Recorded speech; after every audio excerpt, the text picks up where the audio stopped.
கிறிஸ்துவுக்குள் பிரியமான என் அன்பு சகோதர சகோதரிகளே, ஆண்டவராகிய இயேசு கிறிஸ்துவின் நாமத்தினாலே உங்கள் யாவரையும் இந்த நாளிலே வாழ்த்துகிறேன், வரவேற்கிறேன். அருள்நாதர் இயேசு கிறிஸ்து தாமே இந்த நிகழ்ச்சியை காண்கிற ஒவ்வொருவரையும் ஆசீர்வதிப்பாராக. பிரியமானவர்களே, இன்றைய நாளில் நாம் தியானிக்கக்கூடிய இதனுடைய வார்த்தையானது மத்தேயு சுவிசேஷம் 2ஆம் அதிகாரம் 1ஆம் வசனம். ஏரோது ராஜாவின் நாட்களில் யூதாவில் உள்ள பெத்லெகேமில் இயேசு பிறந்த பொழுது கிழக்கிலிருந்து சாஸ்திரிகள் எருசலேமுக்கு வந்து. பிரியமானவர்களே, இந்த நாளிலே நாம் இந்த மத்தேயு சுவிசேஷம் 2ஆம் அதிகாரத்தில் 1ஆம் வசனத்தில் வாசிக்கும் பொழுது, கிறிஸ்துவனுடைய பிறப்பின் நாளிலே கிழக்கிலிருந்து சாஸ்திரிகள் வந்தார்கள் என்று சொல்லி நாம் வாசிக்கிறோம். அன்பானவர்களே, ஆண்டவராகிய இயேசு கிறிஸ்துவை காண்பதற்காக கிழக்கிலிருந்து சாஸ்திரிகள் வந்தார்கள் என்று நாம் வாசிக்கிறோம். சாஸ்திரிகள் என்று சொல்லும் பொழுது வேதத்தில் அநேக இடங்களில் சாஸ்திரிகளை பற்றி சொல்லப்பட்டிருக்கிறது. தானியேல் புத்தகம் 3ஆம் அதிகாரம் 2ஆம் வசனத்தில் நீதி சாஸ்திரிகள் என்று சொல்லப்பட்டிருக்கிறது. பிரியமானவர்களே, சாஸ்திரிகளுடைய வேலை நீதியை அறிவிக்க வேண்டும், நீதியை சொல்ல வேண்டும், நீதியை கடைபிடிக்க வேண்டும், நீதியின் மார்க்கத்தை அவர்கள் அறிவிக்கக்கூடியவர்களாய் இருக்கிறார்கள். சாஸ்திரிகளை குறித்து இந்த தானியேல் புத்தகத்தில் வாசிக்கும் போது நாம் வாசிப்போம். தானியேல் புத்தகம் 3ஆம் அதிகாரம் 2ஆம் வசனத்தில் பின்பு ராஜாவாகிய நேபுகாத் நேச்சர் தேசாதிபதிகளையும் அதிகாரிகளையும் தலைவர்களையும் நியாயாதிபதிகளையும் பொக்கிஷக்காரர்களையும் நீதி சாஸ்திரிகளையும் விசாரிப்புக்காரரையும் நாடுகளில் உள்ள உத்தியோகஸ்தர் யாவரையும் நேபுகாத் நேச்சர் ராஜா நிறுத்தின சிலையின் பிரதிஷ்டைக்கு வந்து சேரும்படி அழைத்து அனுப்பினார். பிரியமானவர்களே, இங்க ராஜாவினிடத்தில் ராஜாவுக்குண்டான அர்த்தங்களை, விளக்கங்களை, வியாக்கியானங்களை சொல்லக்கூடிய நபர்களிலே ஒருவர் தான் நீதி சாஸ்திரிகள். இந்த நீதி சாஸ்திரிகள் ராஜாவுக்கு உதவியாக, ராஜாவோடு கூட இருக்கும்படியாக, ராஜாக்களுக்கு ஆலோசனை கர்த்தராக இருக்கக்கூடிய நல்ல ஒரு அதிகாரத்தில் இருக்கக்கூடிய இந்த நீதி சாஸ்திரிகள் பாபிலோனிலே இருந்தார்கள் என்று சொல்லி வாசிக்கிறோம். அடுத்தபடியாக வாசிக்கிறோம் மத்தேயு சுவிசேஷம் 22ஆம் அதிகாரம் 35ஆம் வசனத்தில் நியாயசாஸ்திரி ஒருவன் அவரை சோதிக்கும்படி. இதனால நம்ம கர்த்தருடைய வார்த்தையை நாம் தியானித்துக் கொண்டிருக்கிறோம். இதில் சாஸ்திரிகளை குறித்து வாசிக்கிறோம். சாஸ்திரிகள் என்னென்ன வித சாஸ்திரிகள் இருக்கிறார்கள் என்பதை குறித்து நாம் தியானித்துக் கொண்டிருக்கிறோம். முதல் தானியேல் புத்தகத்திலே 3ஆம் அதிகாரம் 2ஆம் வசனத்தில் நீதி சாஸ்திரிகளை குறித்து வாசிக்கிறோம். 2வது மத்தேயு 22:35 நியாய சாஸ்திரிகளை குறித்து வாசிக்கிறோம். 3வது 1 கொரிந்தியர் 1ஆம் அதிகாரம் 20ஆம் வசனத்தில் தர்க்க சாஸ்திரிகளை குறித்து வாசிக்கிறோம். இப்படி சாஸ்திரிகள் எங்கெல்லாம் இருக்கிறார்கள், யாரோடு இருந்தார்கள், அவர்கள் என்ன செய்து கொண்டிருந்தார்கள் என்பதை குறித்து நாம் சில காரியங்களை நாம் வேதத்தில் வாசிக்கிறோம். ஒன்று ஆதியாகமம் புத்தகம் 41ஆம் அதிகாரம் 8ஆம் வசனத்தில் அர்த்தம் சொல்லும்படியாக, பார்வோனுக்கு அர்த்தத்தை சொல்லும்படியாக சாஸ்திரிகள் இருந்தார்கள் என்று வேதத்திலே வாசிக்கிறோம். என் அன்புக்குரிய தேவனுடைய பிள்ளைகளே, அடுத்தபடியாக பார்வோனுக்கு உதவியாக யாத்ரா 3ஆம் அதிகாரம் 2ஆம் வசனத்தில் மந்திர வித்தைகளை செய்யக்கூடிய சாஸ்திரிகள் இருந்தார்கள் என்று சொல்லி பார்க்கிறோம். மூன்றாவதாக எசேக்கியேல் 28 சாஸ்திரிகள் மாலுமிகளாய் இருந்தார்கள் என்று சொல்லி வாசிக்கிறோம். 4வதாக சாஸ்திரிகள் ஆலோசனைக்காரர்களாய் இருந்தார்கள் என்று சொல்லி தானியேல் புத்தகம் 1ஆம் அதிகாரம் 20ஆம் வசனத்தில் வாசிக்கிறோம். 5வதாக சாஸ்திரிகள் தொழில்துறை வியாபாரம் பண்ணுகிறவர்களாய் இருந்தார்கள் என்று சொல்லி எசேக்கியேல் 27:9 வாசிக்கிறோம். எனக்கு அன்பான தேவனுடைய ஜனமே, என் அன்பான தேவனுடைய பிள்ளையே, இந்த நிகழ்ச்சியை காண்கிற தேவனுடைய பிள்ளைகளை, சாஸ்திரிகள் என்று சொன்னால் சாதாரணமானவர்கள் அல்ல. அவர்கள் அறிவுள்ளவர்கள், புத்தி உள்ளவர்கள், விவேகமானவர்கள், அனைத்து காரியங்களையும் கற்று அறிந்தவர்கள். அப்படிப்பட்ட சாஸ்திரிகள், ஒரு நல்ல ஞானமுள்ள, அறிவுள்ள, புத்தியுள்ள, திறமையுள்ள சாஸ்திரிகள் கிழக்கிலே கண்ட நட்சத்திரத்தை கண்டு இயேசு கிறிஸ்துவை பணிந்து கொள்ளும்படி கடந்து வந்தார்கள். இந்த சாஸ்திரிகள் இயேசு கிறிஸ்துடைய பிறப்பை குறித்து விசாரித்தார்கள். இயேசு கிறிஸ்துடைய பிறப்பை குறித்து அவர்கள் பின்தொடர்ந்தார்கள். கர்த்தராகிய இயேசுவை அவர்கள் கண்டார்கள். கர்த்தராகிய இயேசு கிறிஸ்துவை அவர்கள் பணிந்து கொண்டார்கள். கர்த்தராகிய இயேசு கிறிஸ்துவை கண்டு சந்தோஷப்பட்டார்கள். கர்த்தராகிய இயேசு கிறிஸ்துவை கனப்படுத்தினார்கள். கர்த்தராகிய இயேசு கிறிஸ்துவுக்கு காணிக்கைகளை செலுத்தினார்கள். அவர்கள் கிழக்கிலே இருந்து வந்தார்கள். கிறிஸ்து இயேசுவை ராஜாவாக கண்டார்கள். யூதருக்கு ராஜா பிறந்திருக்கிறார் என்று ஏரோது ராஜாவுக்கு அறிவித்தார்கள். என கண்பான தேவனுடைய பிள்ளை, சாஸ்திரிகள் இந்த நாளிலே தேவனுடைய நாமத்துக்கு மகிமையாக தங்களுடைய ஸ்தானத்தை விட்டு, தங்களுடைய இருப்பிடத்தை விட்டு, தங்களுக்கு உண்டான பொறுப்புகளை விட்டு, மெய்தேவனாகிய இயேசுவை, உன்னதமான தேவகுமாரனை, ராஜாதி ராஜாவாக பிறந்திருக்கிற இயேசுவை காணும்படி அவர்கள் கடந்து வந்தார்கள்.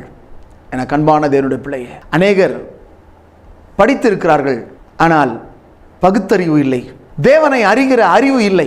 தேவனை தேட வேண்டும் என்ற எண்ணம் இல்லை. வேதம் சொல்கிறது, கர்த்தரை கண்டடையத்தக்க சமயத்தில் அவரை தேடுங்கள், அவர் சமீபமாயிருக்கையில் அவரை நோக்கி கூப்பிடுங்கள். கிழக்கிலே கண்ட நட்சத்திரத்தை குறித்து இந்த சாஸ்திரிகள் தாமதிக்கவில்லை, தீவிரமாய் புறப்பட்டு வந்தார்கள். கிறிஸ்து இயேசுவை காணும்படி வேதம் சொல்கிறது, கண்டடையத்தக்க சமயத்தில் அவரை தேடுங்கள். இன்றைக்கு அநேகர் தங்களுக்கு கொடுக்கப்படுற காலத்தை, நேரத்தை வீணாக்கி கொண்டிருக்கிறார்கள். வேதம் சொல்கிறது, நாட்கள் பொல்லாதவர்களாய் இருக்கிறபடினால் காலத்தை பிரயோஜனப்படுத்திக் கொள்ளுங்கள் என்று சொல்லப்பட்டிருக்கிறது. அநேக ஜனங்கள் கர்த்தராகிய தேவனை தேடுவது கிடையாது. பணத்தை தேடுகிறார்கள், பொருளை தேடுகிறார்கள், வசதியை தேடுகிறார்கள், மனிதர்களை தேடுகிறார்கள். கடவுளை தேடுவது மிகவும் அரிதா இருக்கிறது. ஜனங்களுக்குள் உணர்வு இல்லை, தெய்வ பயம் இல்லை, தெய்வ பக்தி இல்லை. ஆனாலும் இந்த சாஸ்திரிகள் கிழக்கிலே கண்ட நட்சத்திரத்தை கண்ட மாத்திரத்தில் அவரை காண வேண்டும் என்று வாஞ்சையோடு புறப்பட்டு வருகிறார்கள், தாகத்தோடு புறப்பட்டு வருகிறார்கள். எத்தனை தூரமானாலும், எவ்வளவு நேரமானாலும் கிறிஸ்து இயேசுவை காண வேண்டும் என்ற தானே தாகத்தோடு கூட ஓடி வந்தார்கள். அன்பு தேவனுடைய பிள்ளைகளே, நாம் எப்படி இருக்கிறோம்? நாம் கர்த்தரை தேடுகிறோமா? நாம் அவரை தேடும் பொழுது நிச்சயம் நம்முடைய வாழ்க்கையில் ஆசீர்வாதம் உண்டாகும். வேதம் சொல்லுகிறது, கர்த்தரை தேடுவர்களுக்கு ஒரு நன்மையும் குறைவுபடாது. தேடி பாருங்கள், தேடுங்கள், கண்டடைவீர்கள். ஏனென்றால் தேடுகிற எவனும் கண்டடைவான் என்று வேதம் சொல்கிறது. தேடி வந்த சாஸ்திரிகள் இயேசுவை கண்டடைந்தார்கள், களி கூர்ந்தார்கள், அவரை மகிமைப்படுத்தினார்கள், அவரை கனப்படுத்தினார்கள். நாம் என்ன செய்து கொண்டிருக்கிறோம்? தேவனுடைய பிள்ளையை அலட்சியம் பண்ணி கொண்டிருக்கிறோம், அசட்டை பண்ணி கொண்டிருக்கிறோம். கிறிஸ்து இயேசுனுடைய பிறப்பு ஒரு பிரமிப்பான காரியம், ஒரு அதிசயம், அது ஒரு ஆச்சரியமான காரியம். அது அந்த பிறப்பை குறித்து தானே ஒரு வாஞ்சை, தாகம் அவர்களுக்கு இருந்தபடினாலே அவர்கள் அவரை தேடி வந்தார்கள். இன்றைக்கு நாமும் தேடுவோம். நாம் தேடும்போது கண்டடைவோம். நாம் தேடும்பொழுது பெற்றுக்கொள்ளுவோம். தேடும்பொழுது நமக்குண்டான ஆசீர்வாதத்தை நாம் பெற்றுக்கொள்ள முடியும். என் அன்புக்குரிய சகோதரனே, சகோதரியே, சகல ஞானமும் அறிவும் புத்தியும் இருந்தாலும் கர்த்தராகிய இயேசுவே மெய்யான ஞானமாக இருக்கிறார். அவர்தான் அறிவு, அவர்தான் புத்தி, அவரே எல்லாவற்றுக்கும் எல்லாமானவர். அவர்தான் சகலத்தையும் படைத்தவர், சர்வ சிருஷ்டி கர்த்தர், சர்வ வல்லமை உள்ளவர், சர்வத்தையும் படைத்தவர், சர்வ அதிகாரமுடையவர், சர்வ வல்லமை உள்ள தேவனை சாஸ்திரிகள் தேடி வந்தார்கள். என் அன்புக்குரிய தேவனுடைய பிள்ளையே, சாஸ்திரிகள் சாஷ்டாங்கமாய் பணிந்து கொண்டார்கள். நாம் என்ன செய்து கொண்டிருக்கிறோம்? என்ன செய்து கொண்டிருக்கிறோம்?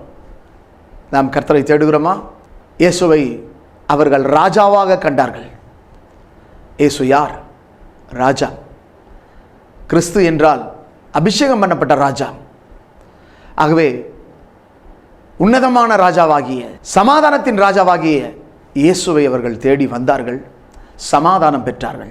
இன்றைக்கு அநேக மனிதனுடைய வாழ்க்கையில் சமாதானம் இல்லை, சந்தோஷம் இல்லை, நிம்மதி இல்லை, அமைதி இல்லை. இவைகளை பெற்றுக்கொள்ள நாமும் சர்வ வல்லமுள்ள தேவனை, சமாதான காரணரை, சர்வ வல்லமுள்ள ஆண்டவரை, ராஜாதி ராஜாவாகிய இயேசு கிறிஸ்துவை தேடி வருவோமானால் நிச்சயமாக அந்த சமாதானத்தை நாம் பெற்றுக்கொள்ள முடியும். நிச்சயமாக அந்த சந்தோஷத்தை பெற்றுக்கொள்ள முடியும்.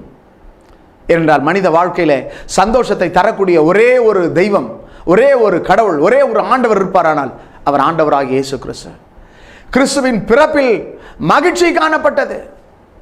மகிமையின் தேவனாகிய கர்த்தர் இந்த மண்ணுலகிலே மானிட அவதாரம் எடுத்து மரியின் மடியிலே மழலையாய் தவழ்ந்தார். அந்த மாதேவன் அந்த மகிழ்ச்சியின் நாளை இன்றைக்கு உலகமே கொண்டாடி கொண்டிருக்கிறது. உலகம் கொண்டாடுகிறது. கிறிஸ்துவின் பிறப்பை உலகம் கொண்டாடுகிறது.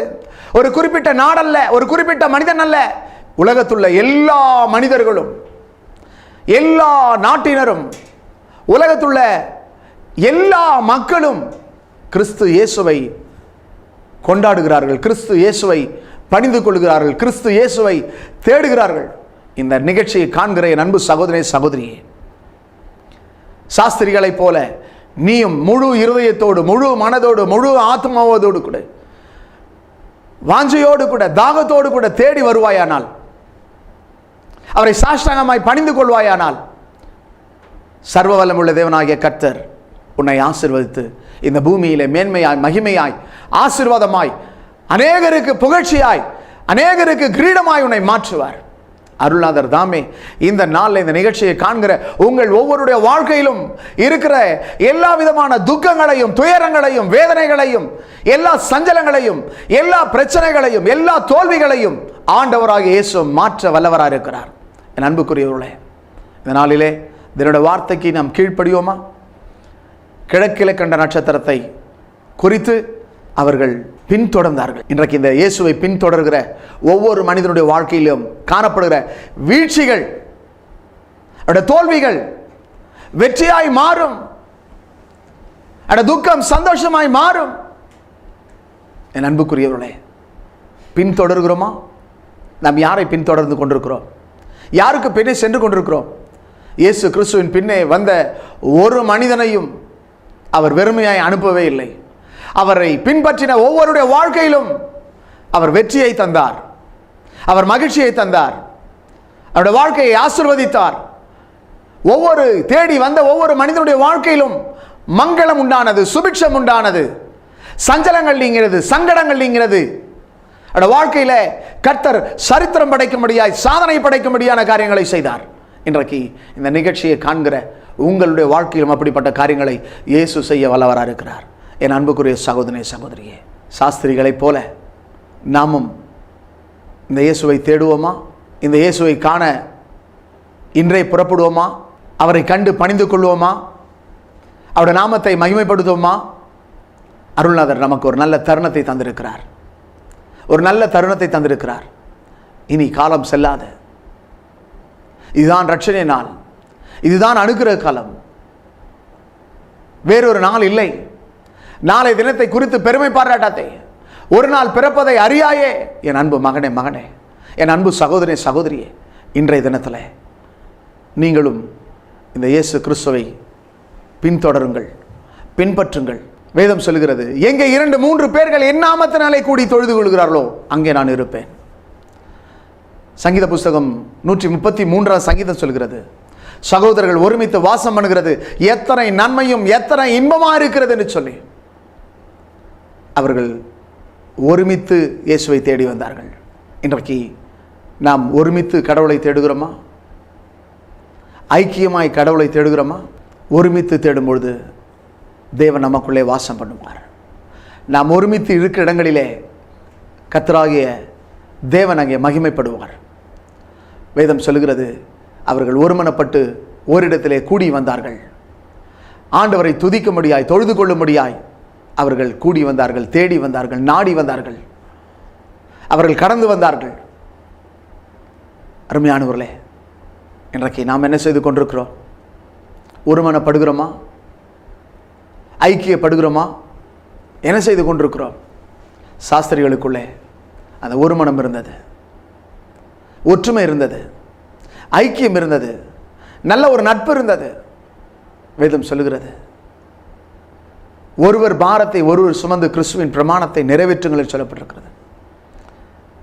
ஆகவே அவர்கள் ஒருவருக்கு ஒருவர் கலந்து ஆலோசித்து தேவனுடைய நாமத்தை தொழுது கொள்ளும்படி கடந்து வந்தார்கள். இன்றைக்கு நாம் என்ன செய்து கொண்டிருக்கிறோம்?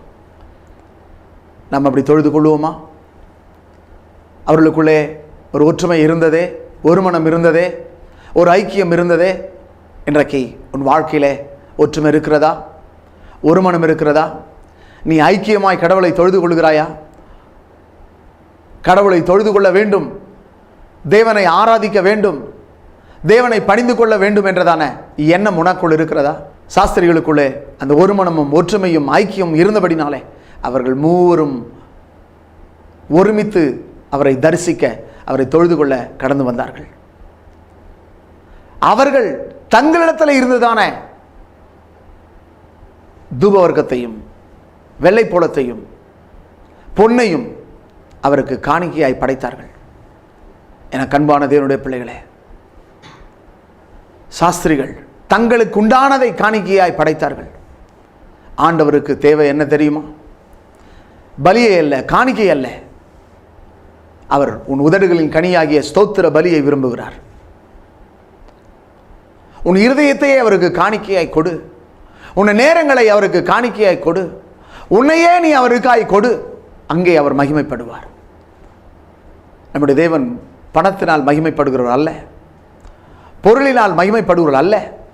அவர் உன்னிலே மகிமைப்பட வேண்டும் என்று விரும்புகிறார். உன்னை கொண்டு கர்த்தர் மகிமையான காரியங்களை செய்ய வேண்டும் என்று விரும்புகிறார். என கண்பானது என்னுடைய பிள்ளைகளே, நாம் நம்முடைய வாழ்க்கையில் நம்மை அர்ப்பணிக்கக்கூடியவளாய், நம்மை கர்த்தருக்கு காணிக்கையாய் கொடுக்கக்கூடியவளாய் மாற வேண்டும். கர்த்தர் அதில் மகிமைப்படுகிறார். கர்த்தர் அங்கே சந்தோஷப்படுகிறார். அருமையானது என்னுடைய பிள்ளைகளே,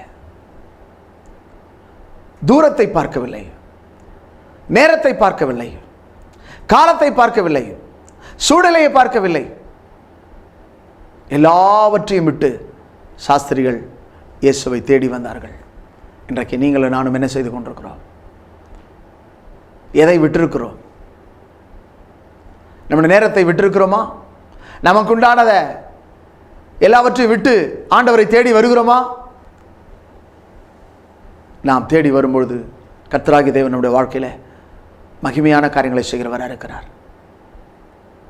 இன்றைக்கு உங்களுடைய வாழ்க்கையில் நீங்களும் சர்வ வல்லமையுள்ள தேவனாய் கர்த்தரை பணிந்து கொள்ள, அவரை தொழுது கொள்ள இன்றைக்கே ஒரு அர்ப்பணிப்போடு கூட கடந்து வாருங்கள். அருள்நாதர் உங்களை ஆசீர்வதிப்பார். சாஸ்திரியுடைய வாழ்க்கையில் ஒரு பெரிய மாற்றத்தை கர்த்தர் கட்டளையிட்டார். அவர்கள் வந்த வழியிலே கர்த்தர்களுக்கு தம்முடைய தூதனை கொண்டு தரிசனமாகி அவர்களை வழி நடத்தினார். இன்றைக்கும் ஒரு பரிசுத்த ஆவியானவர் இருக்கிறார். இந்த பரிசுத்த ஆவியானவர் உங்களை செம்மையான வழியிலே நடத்துகிறவராக இருக்கிறார். உங்களை நீதியின் வழியிலே நடத்துகிறவராக இருக்கிறார். உங்களை சத்திய பாதையில் நடத்துகிறவராக இருக்கிறார்.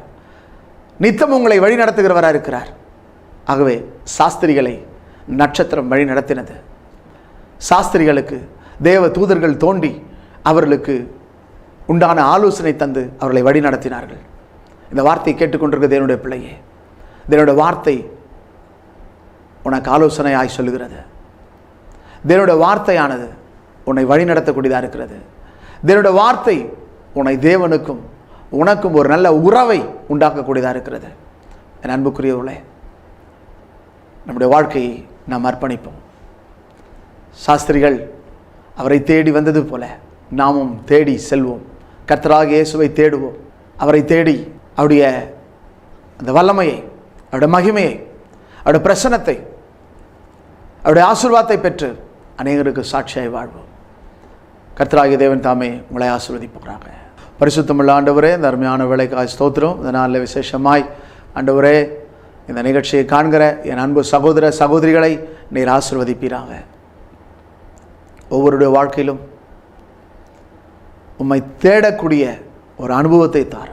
வேதம் சொல்லுகிறபடி இந்த சாஸ்திரிகள் அதிகாரத்திலே இருந்தவர்கள், இந்த சாஸ்திரிகள் அறிவு படைத்தவர்கள், திறமை உள்ளவர்கள். ஆண்டவரே, ராஜாக்களுக்கும் ஆண்டவரே உமக்கு ஸ்தோத்திரம். தேவாலயத்திலும் மற்ற எல்லா இடங்களிலும் சாஸ்திரிகள் ஆண்டவரே உமக்கு ஸ்தோத்திரம். அநேகருக்கு வழியை காட்டக்கூடியவர்களாய், அநேகருக்கு போதிக்கக்கூடியவர்களாய், அநேகருக்கு ஆலோசனைகளையும் அர்த்தங்களையும் சொல்லக்கூடியவர்களாய் இருக்கக்கூடிய இந்த சாஸ்திரிகளை ஆண்டவரே நீர் வழி நடத்தினீரே. ஜீவனுள்ள தேவனாகிய உம்மை காணும்படி, உம்மை தேடும்படி, உம்முடைய நாமத்தை தொழுது கொள்ளும்படி நீர் அவளுக்கு உதவி செய்கிறே. ஒவ்வொருடைய வாழ்க்கையிலும் வெளிச்சம் உதிக்கட்டும் சுவாமி, நட்சத்திரம் உதிக்கட்டும் சுவாமி. கிழக்கில் ஒரு நட்சத்திரம் உதித்தது போல ஆண்டவரே, இன்றைக்கு ஒவ்வொருடைய வாழ்க்கையிலும் வெளிச்சம் உதிக்கட்டும், இருள் நீங்கட்டும், பாவம் நீங்கட்டும், பரிசுத்தம் உண்டாகட்டும். ஆண்டவர் வாழ்க்கையில் துயரங்களும் துன்பங்களும் வேதனைகளும் சஞ்சலங்களும் நீங்கி ஒவ்வொருடைய வாழ்க்கையிலும் சந்தோஷமும் சமாதானமும் நிம்மதியும் அமைதியும் கட்டளிடுவீராக. இந்த நாளில் இந்த நிகழ்ச்சியை காண்கிற ஒவ்வொருவரையும் பேர் பேராக தனித்தனியாக ஒவ்வொருவரையும் ஆசீர்வதிப்பீராக. ஒவ்வொரு குடும்பங்களையும் ஆசீர்வதிக்கும்படி ஜெபிக்கிறோம். நீரே ஆசீர்வதியும். இயேசுவின் நாமத்தில் பிதாவே, ஆமென்.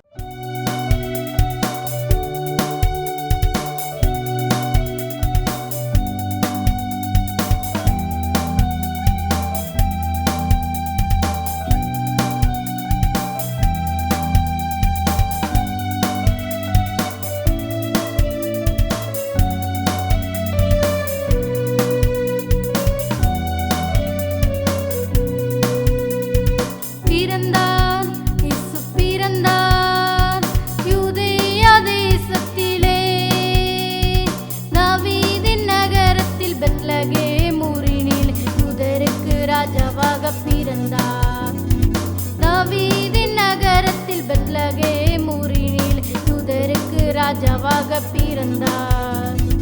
பிறந்தார், இயேசு பிறந்தார்.